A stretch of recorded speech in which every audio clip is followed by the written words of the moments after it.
ଠାରେ ଅଛି ପିତା ସ୍ୱର୍ଗ ପିତା ଧର୍ମ ପିତା ହିଁ ପରମ ତପ ପିତରି ପ୍ରତିମା ପନ୍ନେ ପ୍ରିୟନ୍ତେ ସର୍ବଦେବତା। ଏହି ପବିତ୍ର ଦିବସରେ ପ୍ରଣମ୍ୟ ଦିବସରେ ପିତାଙ୍କ ଦିବସରେ ପୃଥିବୀର ସମସ୍ତ ପିତାଙ୍କୁ ମୋର ସମ୍ମାନ ଜଣାଉଛି, ମୋର ଶ୍ରଦ୍ଧାଞ୍ଜଳି ଜଣାଉଛି ଓ ଅନେକ ଅନେକ ଶୁଭେଚ୍ଛା ଓ ଅଭିନନ୍ଦନ ଜଣାଉଛି। ମାଙ୍କ ପରି ଧରିତ୍ରୀ ପରି ପିତାଙ୍କୁ ମଧ୍ୟ ବର୍ଣ୍ଣନା କରିବା ବଡ଼ କଷ୍ଟକର। ତଥାପି ଆମେ ବେଳେବେଳେ କେବଳ ଅନୁଭବ ହିଁ ତାକୁ କରୁ, ତାଙ୍କୁ ଦେଖୁ, ତାଙ୍କୁ ଜାଣୁ, ତାଙ୍କର ବିଭିନ୍ନ କଥାକୁ ଆମେ ଅନୁସରଣ କରୁ। ତଥାପି ଆମେ କେଉଁଠି ନା କେଉଁଠି ସେଇଠି ରହିଯାଉ ଯେଉଁଠି ଆମର ଆରମ୍ଭ ହୋଇଥାଏ।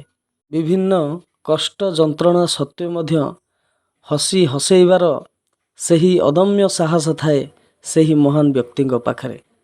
ହସି ହସେଇବାର ଓଠ, ଜୀବନ ଯୁଦ୍ଧରେ ଶିକ୍ଷଣୀୟ ତାଙ୍କର ସେ ବହିପାଠ ଆମକୁ ଅନେକ ଆନନ୍ଦିତ କରିଥାଏ। ଜୀବନର ପ୍ରତିଟି ମୁହୂର୍ତ୍ତ ଓ ପ୍ରତ୍ୟେକ ଦିନ ପିତାମାତା ନିଜ ସନ୍ତାନକୁ ଖୁସି ଦେବା ପାଇଁ ପ୍ରୟାସ କରିଥାନ୍ତି। ସେଭଳି ପିତାମାତାଙ୍କ ଭଲ ପାଇବାକୁ ସମ୍ମାନ ଜଣାଇବା ଓ ସେ ସନ୍ତାନଙ୍କ ପାଇଁ ଯେଉଁ ତାଙ୍କର ବଳିଦାନ ତ୍ୟାଗ, ତାଙ୍କର ସେ ତ୍ୟାଗପୂତ ଜୀବନକୁ ମନେ ପକାଇବା, ତତ୍ସହିତ ସେହି ମହାନ ବ୍ୟକ୍ତିଙ୍କୁ ମନେ ପକାଇବା ଯେଉଁମାନେ ପିତାଙ୍କୁ ନିଜର ଗୁରୁ, ପିତାଙ୍କୁ ନିଜର ସମ୍ମାନ ଏବଂ ପିତାଙ୍କୁ ଦିବ୍ୟ ପୁରୁଷ ରୂପେ ମାନୁଥିଲେ।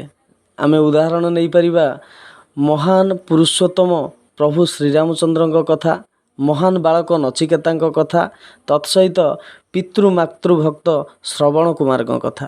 ପବିତ୍ର ମହାନ ଦିବସରେ ମୋ ସ୍ୱରଚିତ କବିତାକୁ ମୁଁ ଦୁଇ ଧାଡ଼ି ଗାନ କରିବା ପାଇଁ ଯାଉଛି। ଆଶା କରିବି ଆପଣମାନଙ୍କୁ ଭଲ ଲାଗିବ। ତତ୍ସହିତ ମୋତେ ବି ଅନ୍ତରରୁ ଖୁବ୍ ଖୁସି ମିଳିବ ଯେ ଆଜି ଭଳି ଦିନରେ, ଆଜି ଭଳି ପବିତ୍ର ଦିନରେ ମୁଁ ତାଙ୍କୁ ମନେ ପକାଉଛି, ତାଙ୍କର ସେ ତ୍ୟାଗକୁ ମୁଁ ମନେ ପକାଉଛି, ତାଙ୍କର ସେ ତ୍ୟାଗପୂତ ବା ସନ୍ନ୍ୟାସୀ ଜୀବନକୁ ମନେ ପକାଉଛି। ଯେଉଁ ସନ୍ନ୍ୟାସୀ ଜୀବନରେ ସେ ତାଙ୍କର ପିଲାମାନଙ୍କୁ ଶିକ୍ଷା ଦେବା, ଦୀକ୍ଷା ଦେବା ଦିଗରେ ସେମାନେ ଆଗଭର ହୋଇଥାନ୍ତି। ସେମାନେ ନିଜର ଜୀବନକୁ ଜଳାଞ୍ଜଳି ଦେଇ ସେମାନଙ୍କୁ ଆଗକୁ ଛାଡ଼ନ୍ତି। ତତ୍ସହିତ ସେମାନଙ୍କୁ ନିଜର ଦରଟି ହସ ପାଦଚଲା ରାସ୍ତାରେ ସେମାନଙ୍କୁ ବାଟ କଢ଼େଇ ନିଅନ୍ତି। ସେହି ମହାନ ପିତାଙ୍କ ଉଦ୍ଦେଶ୍ୟରେ ମୁଁ ଦୁଇ ଧାଡ଼ି କବିତାକୁ ମୁଁ ମନେ ପକାଇବା ପାଇଁ ଚାହୁଁଛି। ଯେତେ ଖୁସି ସବୁ ଅଜାଡ଼ି ଦେଇଛ, ନିଜ ପାଖେ କିଛି ନାହିଁ, ଆଖିରେ ଆଖିଏ ସପନ ନେଇକି ସୁଦୂରରେ ଆମ ପାଇଁ। ବାକ୍ୟରେ ତୁମକୁ ସଂଯୋଗ ପାଇଁକି ସାମର୍ଥ୍ୟ ତ ମୋର ନାହିଁ, ନୁହେଁ ଶବ୍ଦ ତୁମେ ପୂର୍ଣ୍ଣ ବର୍ଣ୍ଣବୋଧ ଅନୁଭୂତି କାହିଁ କେତେ କାହିଁ। ମନର ଯନ୍ତ୍ରଣା ମନରେ ସାଇତ, କରନା କାଆଗେ ବ୍ୟକ୍ତ, ନିଜ କୋହ ସବୁ ଛାତିରେ ଜାବୁଡ଼ି ଉତ୍ଫୁଲ୍ଲିତ ତୁମ ଚିତ। ଜୀବନର ବାଟ ଚାଲିବା ପାଇଁକି ସଦା ଦେଖାଇଛ ରାହା, ବିପଦେ ଆପଦେ ରକ୍ଷକ ରୂପରେ ସବୁବେଳେ ହୁଅ ଠିଆ।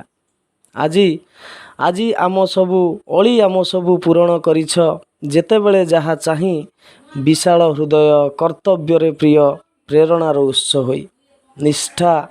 ନିଷ୍ଠା ଓ କର୍ତ୍ତବ୍ୟର ମୂର୍ତ୍ତିମନ୍ତ ତୁମେ, ନିଷ୍ଠା କର୍ତ୍ତବ୍ୟର ମୂର୍ତ୍ତିମନ୍ତ ତୁମେ, ପ୍ରାଣଦାତା ହେ ଅନ୍ନଦାତା, ତୁମ ସମ କେହି ସଂସାରରେ ନାହିଁ, ଗର୍ବେ ହୁଏ ଆମ ମଥା।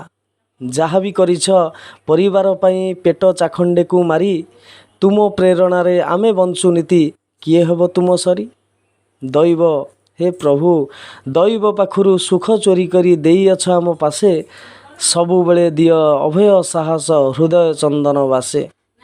ତୁମ ସଂଜ୍ଞା ବିନା ଜୀବନ ଅନ୍ଧାର, ନାହିଁ ଆମ ପରିଚୟ, ତୁମେ ତ ଆଧାର, ତୁମେ ବିଶ୍ୱକର୍ମା, ସବୁଥିରେ ହୁଏ ଜୟ।